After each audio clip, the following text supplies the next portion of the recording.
Welcome, welcome, everybody, and a special welcome to Ruth Don Shevlin. Hi, Ruth. How are you? Hi, how are you, Miriam? I'm good. I'm excited to celebrate your second book launch today. Me too. This is very exciting. Yes, yes. So, first of all, please tell everybody the name of your new book. Oh, the name of the book is Esmeralda and the Lollipop Tree. Mm. And what is this book about? Who would you say it's for? This story is about a little girl named Esmeralda, and Esmeralda is not a very nice little girl, and she's mean, and she's rude, and she's selfish, and she is in need of a serious lesson on sharing. And Yes. this lesson comes from a very unusual place. And waiting for her are wonderful things, wonderful experiences, if she can just make the right choice. Mhm. I would say that this story is geared towards 4 to 8. Yes. 3 if you're Well, doing a puppet show. yes. Okay, Ruth, I told you before the interview started, I love the story. I think it's one of my favorite stories. Oh, Great thank you job. so much, Miriam. Great Thank job on you. that. Can you tell us a little bit about where this story came from? I see you've got some things happening in the background there. Yes. This is 1985. And the story came from an assignment. So I was in school. I was at Indian River. At the time, it was community college. Now it's a state college. And I was taking early childhood education classes. And I was also teaching in the preschool that was on campus. And I got an assignment to do an in-class field trip. So I went home and I wrote Esmeralda and the Lollipop Tree as a puppet show. And it was very successful, and other preschools asked me to come, and I went around doing this puppet show. So after we had completed Rebecca, and I was going through things, and the tree is always on my shelf. And I was looking at it one day, and I just went, I already have a complete story right there, and I know it's well received. All I have to do is change the script to a manuscript. So I did, and here we are. Yes. Oh my Those goodness. are the original puppets. And my cousin's daughter, my cousin, she's in her 50s now, I think. And that was her doll's dress. And that was her, she ran to give me the dress as a contribution to the puppets. So I love where this came from. 1980 something you said. It's been yes, around with you for this long. You've yes, published a children's book already, and now here we are getting to revive this story. I right, just love it. I think it's a great story. And like you said, you know it's well received because you used to go to other right, classrooms and right. schools And I got an sharing the A. story. And you got an A. I got an Oh, good. A. Oh, well, how proud, imagine if we could go back, that little girl, not little girl, that young woman would be, and your teachers knowing that Yes. now it is a children's book. Yes. I also had gone back to the directory in the school because I wanted to make sure I spelled her name right in the dedication. Mhm. Mm. And she's still there. So I'm going to send her a copy of the book. Oh, wow. That's so That made me very special. happy. That's so special. Well, what is it that you hope that parents and kids will take away from this book? I could divide that in three, really. So children that have a sharing problem, I want them to be able to see the difference between what is life like for Esmeralda while she's being herself, while she is this selfish little bratty kid. And then what would life be like when she sees what the benefits are that come with sharing, what your life would be. And that child should see what the difference is and which one is more appealing. Mm, So what are the benefits? You suddenly you have friends and you're having fun and you're happy. She's never happy. She's always like, so she's happy. So those three things themselves, everybody wants that. Children want that. yes. But you have to put in as well. You can't just have everybody giving you. So if you make yourself, somebody that people don't want to be around, you're not going to have friends. So I want that child to see the difference and then which is more appealing.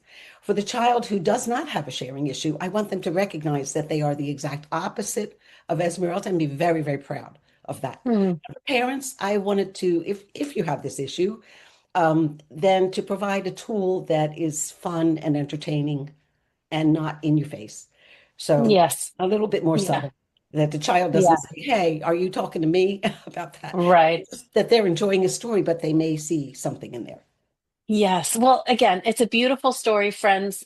Today is book launch day, so make sure to go to Amazon, grab a copy of this book, Esmeralda and the Lollipop Tree, and you'll find it there in paperback, hardcover, and also ebook format. This is a book that your children are going to enjoy. I think you're going to enjoy it also, so make sure to go to Amazon today.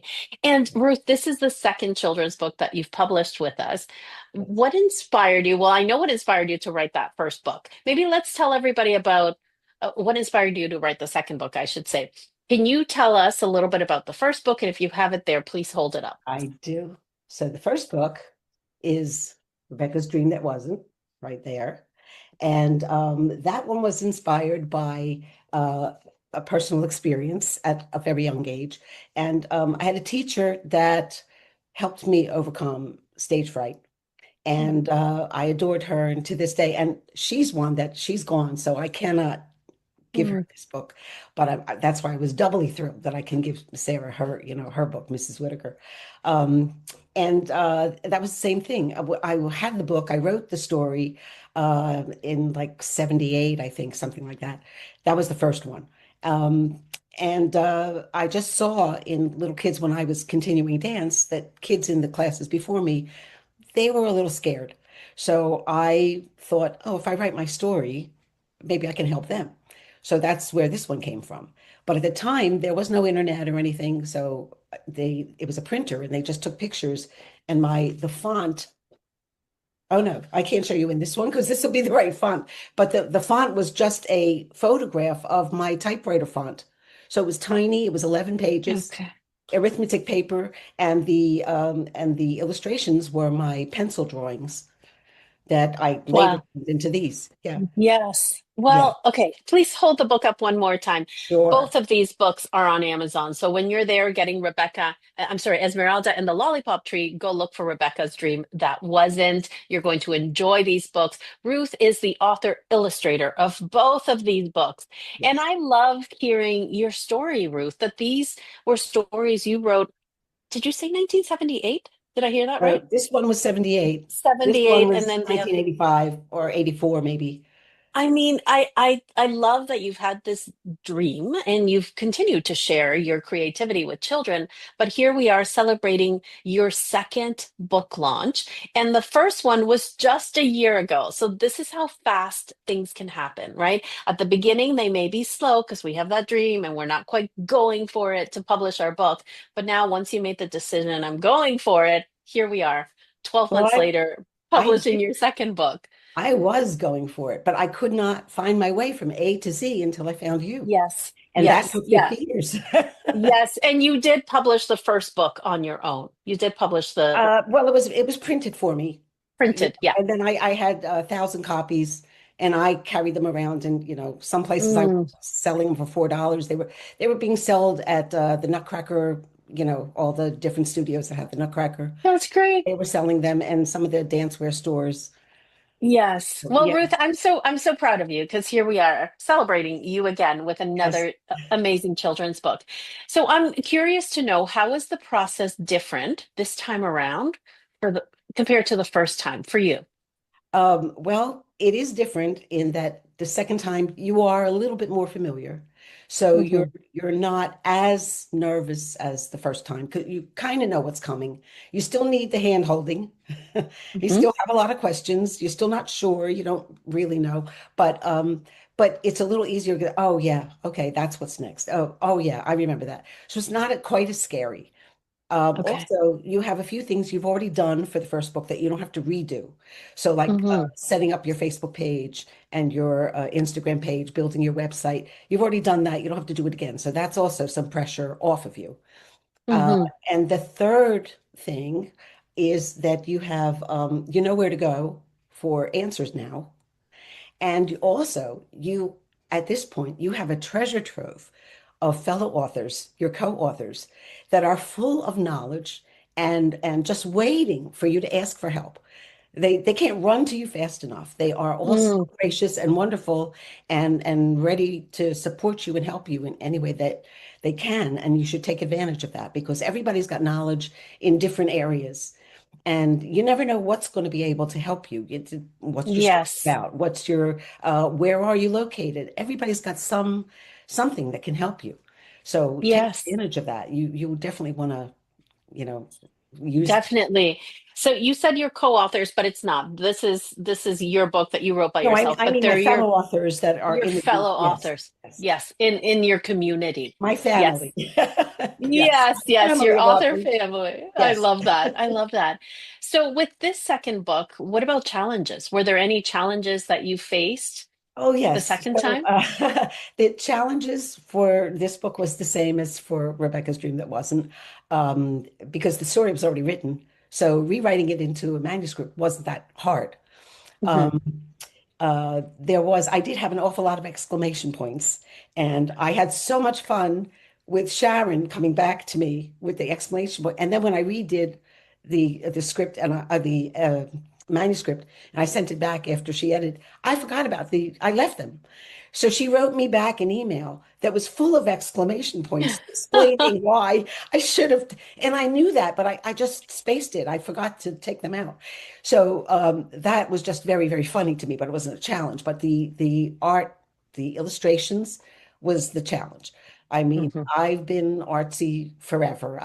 Doesn't matter to me if it's you're making a cake, if it's icing or paint, it doesn't matter. It's all art. So I I just had this I'm paper and pen, like I said, I didn't there was no internet or any of that stuff. So when I was told layering and digital art, I said, "What are you talking about?" And I never had the time to go take the course because I had to jump right in. So still didn't have time between the first book and the second book because I jumped right in. So Hmm. I still didn't know what I was doing, but I knew that Samara was going to take care of whatever happened, Our book and that book the designer, book yes. designer, and that it would be okay. And that's what happened. So all of my issues have disappeared. The illustrations look gorgeous. Book design, They waving did. magic wand, everything was fine. So, but that was my biggest challenge, and I Mm. will at some point. I will take that digital art course. But all of that being said, I also had a great time just because I love art. I love any kind of art.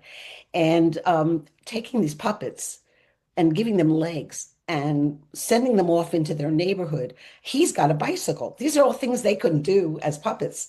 So now I've given them a new life, and it's like, go on your own, tell your story. You don't need me anymore. And Yes. that was really thrilling and very exciting to watch that all come to life. I love hearing the process for you.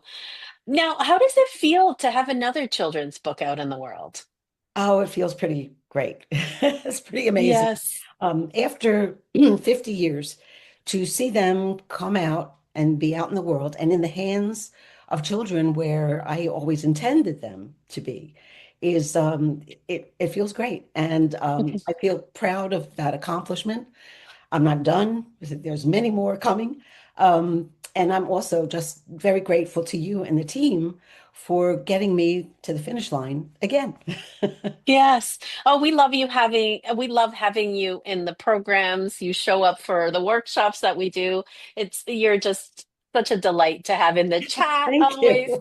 sending comments. So I appreciate you so much, Ruth. And I mean, it's our pleasure. These are great books. Now, it being your second book, what advice do you have for authors who are working on their second book and thinking about it, but maybe hesitating? I would say just do it. I mean, there really isn't anything to think about. If you've asked yourself that question, you already want to.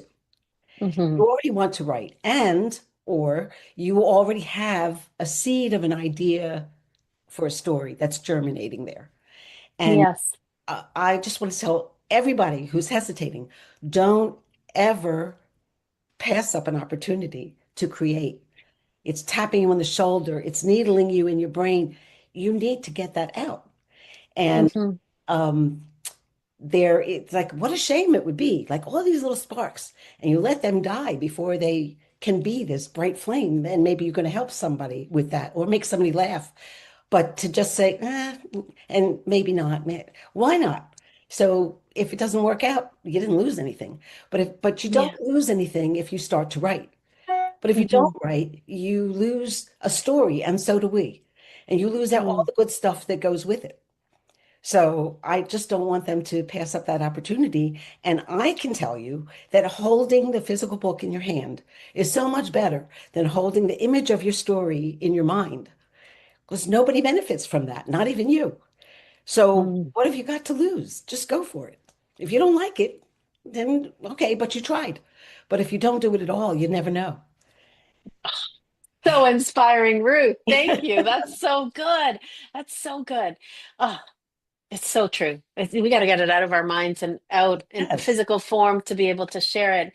Now, what's the best part of being an author for you this past year with your first book? Is there a moment? Is there an interaction with a child or a comment that somebody gave you? What comes to mind? What's been the best part of being an author? The entire process, the entire thing has been wonderful. But I think the jolts that I get is when people send me pictures of children, like in the back of Rebecca's dream, that wasn't there's these where the kids can practice Yes. the steps, and people send me videos of their children doing the steps with the book Oh, open. I And love that. that's why I did the book. That's why I did the book. So that makes me very happy. And then my daughter had taken the book backstage where her classes were doing their performance. And when I was much younger, even before my kids, I would be backstage with the kids and they would be loud. And I would tell them, everybody in the audience can hear you. So I would teach them a song in sign language so you can sing it as loud as you want, but with your hands, not with your mouth. So I taught them a sign language song. And my daughter remembered that to keep them occupied so they don't get loud. And she brought the book backstage and she sent me pictures of these little girls with the book open Oh, and they're all practicing and it just melted me. I think that's the highlight, watching the oh. kids not just enjoy the book, but using it the way I intended for them to enjoy it. Mm, so special, Ruth. Well, friends, make sure to go to Amazon today, get a copy of both of these wonderful books. But besides going to Amazon, Ruth, where else can our viewers find you? Well, you can find me on Facebook and Instagram at RDS Children's Books, all Okay. lowercase, no apostrophes, and my website is also rdschildrensbooks.com. Excellent, excellent. Well, Ruth, it's been so great speaking with you. I'm so proud of you. Two books out in the world. Thank you. Before we go, is there anything else you'd like to share or something that you wish I would have asked you? Yes, and I just want to make sure that I'm going to keep my writing in front of me. So I Okay. just want to say thank you, Miriam, to you, your incredible team, and Samara, the book design wizard, Sharon, my brilliant. I love her so much that and she's a wonderful editor and an incredible person, and Liliana, my author coach and my friend, and for everything that you guys, I don't want to skip anything. So for everything that you did to help me get the second book to fruition, and I also, you guys are so good at what you do. And I know that these stories would still be sleeping in their files if I hadn't found you. So I'm forever grateful for that. And all of these Mm. other stories are in line going, what about me? What about me? And number three is, yeah, I'm halfway done with number three. And I want to tell you that I could have taken another story that's already done, but I came to Storymakers that first day and I had already given this story was now in Sharon's hands. So when you said we're going to write for 20 minutes, I said, what am I going to write? I don't want to get up and go to the file now. I'm sitting on a Zoom, and she's already got my story for editing. So I started writing the third one. That wasn't going to That's be the great. third one, but I started writing the third one, and that one's halfway done. So that's coming. But I also wanted to thank all of my author friends that I've made on this journey. So from the first group from G15 that I still carry with me, and G20, and everybody in Storymakers, everybody is so wonderful and caring and supportive and offering love and just everything that you could possibly want from a group of people Mm, that you're going to be with for a long time. mm, So mm. I'm thanking them also. And number three is, that'll be next. And then four to, I don't know, 16, 17, they're all in line. I Just love that. looking, is it my turn? Is it my turn? Just wait. And then other things, they just keep coming. So Hmm. I just put, a title and go, get in line, get in line. Don't talk to me now. So I'm busy. I got to take care of this one now. Yes, well, you're such a creative person. I mean, we love working with you. I love that you have acknowledged the community, your fellow authors. And if you are watching right now and you are an aspiring author, that is the key. That is the key. Put yourself in community, find your other co-authors, aspiring authors, and go through that journey together because it's so special, right? We're not supposed to be doing this alone. That's Right. so good, Ruth. That's so Not good. just that, but you have these friends, lifelong friends that I know that these relationships will last way past all of this. Although I think Yes. I'm going to be with you for the rest of my life because I've got lots of stories and I'm Uh, 75. So if I'm doing one a year, I'm going to have to start oh, doing two a year to, to make this. oh, well, Ruth, we're excited to have you. I love all the stories that you're putting out. And friends, just remember, go to Amazon. You're going to be so delighted with Esmeralda and the Lollipop Tree. Ruth, was there anything else before we go? I want to make sure you went through your list there. No, I think I got it all. I'll think of something later, but Yeah, but that's everything perfect. I wrote. Yes. Perfect. Perfect. Well, friends, have a wonderful day. Ruth, it was great chatting with you. Thank you so much, Miriam. Bye. Bye.